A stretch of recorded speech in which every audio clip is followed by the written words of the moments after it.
അങ്ങനെ നമ്മുടെ egg stew ready ആയിട്ടുണ്ട്. മുട്ട കൊണ്ട് ഉണ്ടാക്കുന്ന കറികളിൽ അപ്പത്തിനും പത്തിരിക്കും ഇടിയപ്പത്തിനും വട്ടയപ്പത്തിനും എല്ലാം പറ്റിയ കിഡു റെസിപ്പിയാണിത്. മുട്ട കൊണ്ടുള്ള സ്റ്റൂ ഉണ്ടാക്കാനായിട്ട് നമ്മളിവിടെ ഒരു വലിയ ഉരുളക്കിഴങ്ങ് എടുത്തിട്ടുണ്ട്. ഇത് ഏകദേശം 200 ഗ്രാം ഉണ്ടാകും. ആദ്യം നമുക്കിത് വെള്ളത്തിൽ പുഴുങ്ങിയെടുക്കാം. കഷ്ണങ്ങളാക്കി വേവിക്കുന്നതിനേക്കാൾ പുഴുങ്ങിയെടുത്ത് കഷ്ണങ്ങളാക്കുന്നതാണ് സ്റ്റൂ ഉണ്ടാക്കാൻ കൂടുതൽ നല്ലത്. പുഴുങ്ങിയെടുത്തതിന് ശേഷം പെട്ടെന്ന് വിട്ട് കിട്ടാനായി ഇതിൻ്റെ തൊലി ചെറുതായി വരഞ്ഞു കൊടുക്കാം.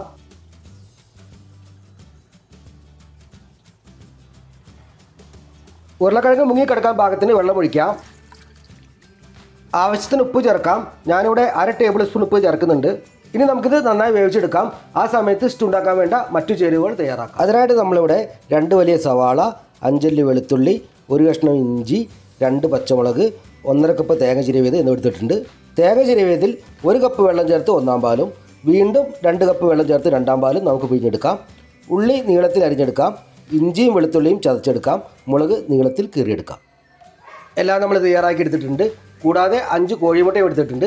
ഇനി നമുക്ക് വേവിച്ച് വെച്ചിരിക്കുന്ന ഉരുളക്കിഴങ്ങ് തൊലി കളഞ്ഞെടുക്കാം.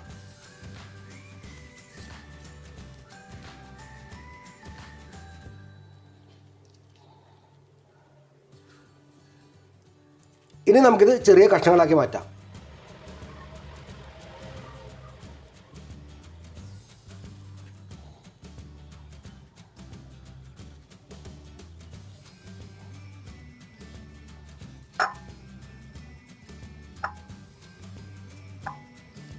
ഇനി നമുക്കിത് ചെറുതായി ഉടച്ചു കൊടുക്കാം.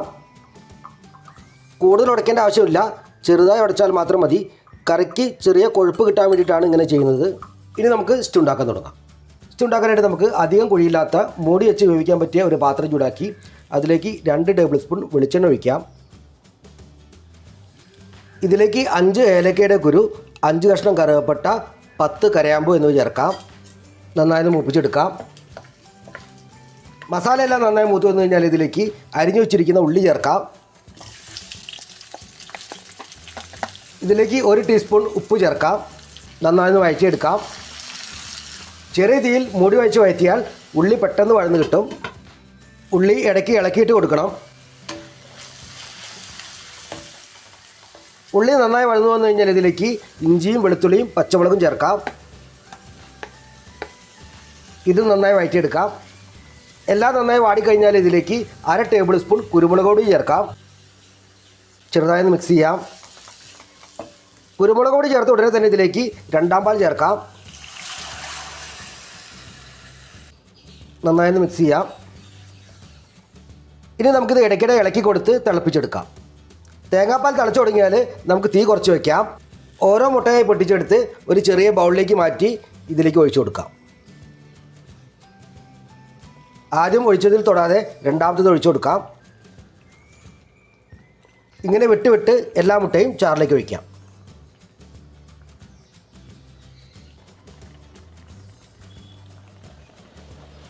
ഇനി നമുക്കിത് ഒരു 5 മിനിറ്റ് നേരം മൂടി വെച്ച് വേവിക്കാം. ഇപ്പോൾ 5 മിനിറ്റ് കഴിഞ്ഞിട്ടുണ്ട്. മുട്ട വെന്ത് വന്നിട്ടുണ്ട്. മുട്ട അഥവാ തമ്മിൽ ഒട്ടിയിട്ടുണ്ടെങ്കിൽ ഒന്ന് വിടിവിച്ച് കൊടുക്കാം.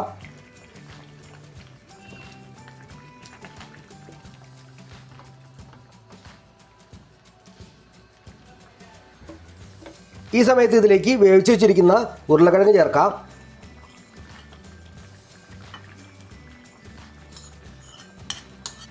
ഒരു ടീസ്പൂൺ ഗരം മസാല ചേർക്കാം.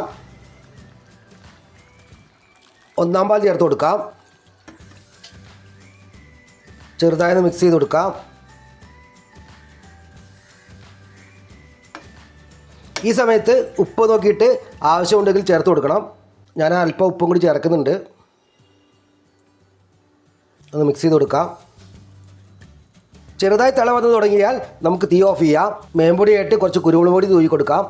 കുരുമുളക് പൊടി നിങ്ങളുടെ എരിവിനനുസരിച്ച് ചേർത്താൽ മതി. കുറച്ച് കറിവേപ്പില ചേർക്കാം.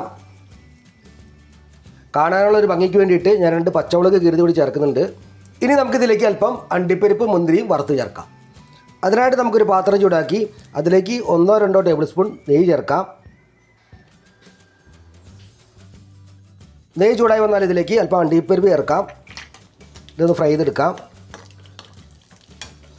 അണ്ടിപ്പരിപ്പ് ഒന്ന് നിറമാറി വന്നു കഴിഞ്ഞാൽ ഇതിലേക്ക് കഴുകി വെച്ചിരിക്കുന്ന മുന്തിരി ചേർക്കാം. ഇതൊന്ന് ഫ്രൈ ചെയ്തെടുക്കാം.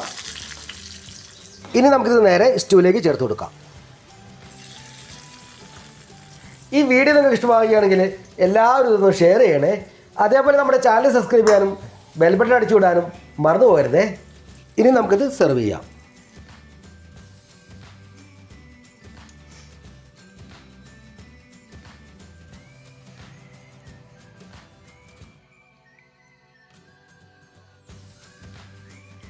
അങ്ങനെ നമ്മുടെ എഗ് സ്റ്റൂ റെഡി ആയിട്ടുണ്ട്.